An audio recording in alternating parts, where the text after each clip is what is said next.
नमस्कार, मैं हूं आपके साथ आस्था कौशिक। क्या भारत में चुनावों को प्रभावित करने की विदेशी कोशिशें हुई हैं? आपको याद होगा कि प्रधानमंत्री मोदी ने बजट सत्र शुरू होने से पहले मीडिया से बात की थी और कहा था कि 2014 के बाद शायद ये पहला संसद सत्र है जब कोई विदेशी चिंगारी नहीं फटी है। प्रधानमंत्री मोदी समेत बीजेपी की तमाम बड़ी लीडरशिप अक्सर ये आरोप लगाती आई है कि विदेशी टूलकिट भारत के लोकतंत्र को कमजोर करने का निरंतर प्रयास कर रहा है, चाहे चुनावी प्रक्रिया पर संदेह पैदा करना हो या फिर संसद में मैन्युफैक्चर्ड हंगामा। अब अमेरिका की ट्रंप सरकार ने एक बड़ा फैसला लिया है जिसका भारत के साथ भी सीधा कनेक्शन है। दरअसल अमेरिका के डिपार्टमेंट ऑफ गवर्नमेंट एफिशिएंसी यानी कि डॉज ने भारत के चुनाव में वोटर्स की भागीदारी बढ़ाने के लिए दी जाने वाली 182 करोड़ रुपए की फंडिंग रद्द कर दी। आरोप है कि इसी फंडिंग के जरिए भारत में चुनावी प्रक्रिया में दखल दिया जाता था।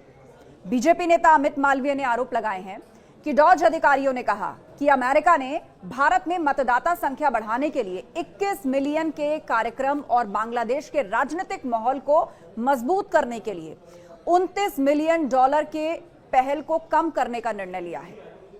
सवाल यह है कि आखिर अमेरिका ने दुनिया के सबसे बड़े लोकतंत्र में मतदान बढ़ाने के लिए किस तरह पैसा खर्च किया। अमेरिका के राष्ट्रपति डोनाल्ड ट्रंप ने पिछले महीने मस्क को नए डॉज का प्रमुख चुना था। शासन में सुधार, फिजूल खर्ची पर रोक लगाने के लिए विभाग ने इस कटौती की घोषणा की। 2012 में एसवाई कुरैशी के नेतृत्व में चुनाव आयोग ने international foundation for electoral systems के साथ एक एमओयू साइन किया था और यह संस्था जॉर्ज सोरोस की ओपन सोसाइटी फाउंडेशन से जुड़ी है और इसे यूएसएड से आर्थिक मदद मिलती है।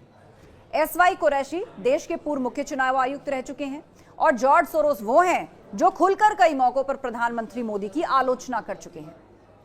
सोरोस भारत में सत्ता परिवर्तन की बात भी करता रहा है। डोनाल्ड ट्रंप अमेरिका फर्स्ट की नीति पर चलते हुए वो तमाम फैसले ले रहे हैं जो अमेरिकी लोगों के लिए जरूरी हैं।